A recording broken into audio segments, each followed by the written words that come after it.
Hi, my name is Angel Facey, and obviously I'm showing you guys my three, insights or videos that I like from this module. And so the first one was definitely the first article that was like, okay, thank God this assignment's gonna be pretty nice, just because it was talking about African American stereotypes, which is something that I think not a lot of people know about, and they really should know the exact stereotypes that we see in media, because once you recognize those stereotypes, you'll never stop seeing it.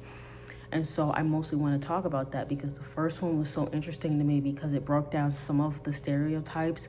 But I know you guys won't see my document, but in my document where I was explaining all answering the questions, I really wanted to touch on the stuff about watermelons. Like, white people are so crazy, bro. I'm just like, how did y'all think about this and come up with all these systems to enslave and degrade and just dismiss black people? Seeing that black people are on the come up by taking a fruit and utilizing it to finally have a little bit of money and authority over their lives, then you're just like, ooh, no, cut that out. We need to go ahead and say that eating fruit makes you poor and that black people are thieves and liars and lazy and all these different things, and just start putting it everywhere to just trick people and be like, oh, black people eating watermelons, they're thugs. I'm just like, oh my gosh, that just had me just sitting on the couch just what is this? This is so crazy. So that's the first one that really had me being like, I'm already side-eyeing white people, but that just makes me side-eye them even more.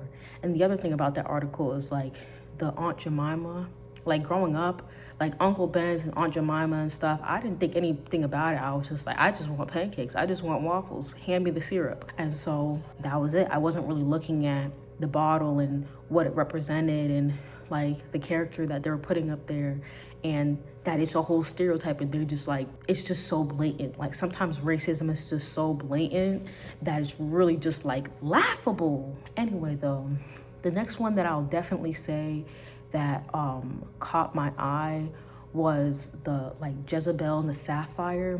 I'm so tired of black women having to claw their way out of white people's minds. I saw this one movie it was called One Battle After Another, and they really used that stereotype to the max.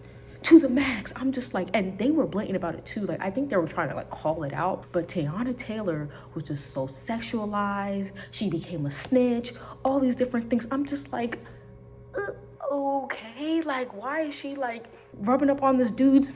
You already know right now. I'm just and she's trying to fight for being a revolutionary, and then she's doing this.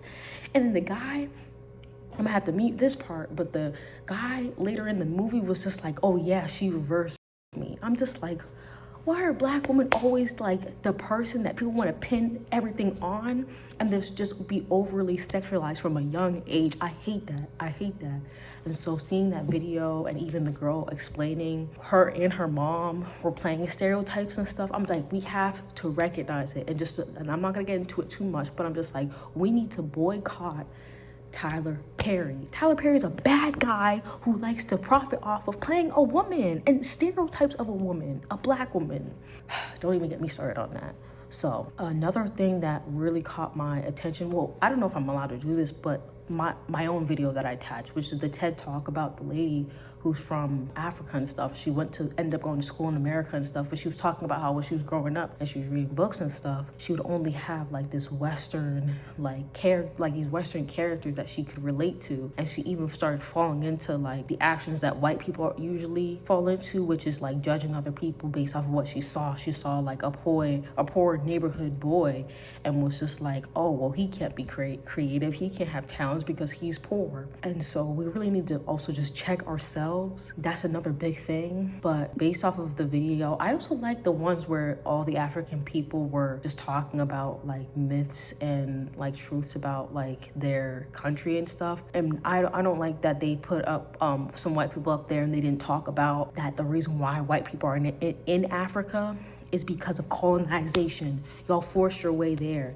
And so they were just like, of course, not only African people are black. yeah, because of colonization. Basically, all of Africa was colonized by the French, by the Spanish, by the Portuguese. And so the fact that nobody brought that up and was just like, yeah, that's the reason why we have white people in South Africa, and now white people represent South Africa. That's not a problem to y'all. Yeah, I really liked this module. I think it was very interesting. Pretty much all the stuff was interesting. I wasn't really that interested into the black men in media, the article, but the video was really nice. I really liked the video, like seeing the men and their smiles and their personalities and them laughing even at the stupid stereotypes that they were hearing, like, oh, smiling is silly, and they're just like, people are just so dumb. Can we use common sense for once? But yeah, I don't know if you guys are gonna watch all this, but I know the professor might. And so yeah, so the last thing I'll say, because I put it in another class, in Dr. Harris's class, is my tattoo. It's an African diaspora tattoo, and that matches what we're talking about. I got it a week ago today, and I plan on getting another one that represents like kind of Kwanzaa, so the red, the black, and the green and stuff. And it's gonna be more like women and stuff, black women, of course.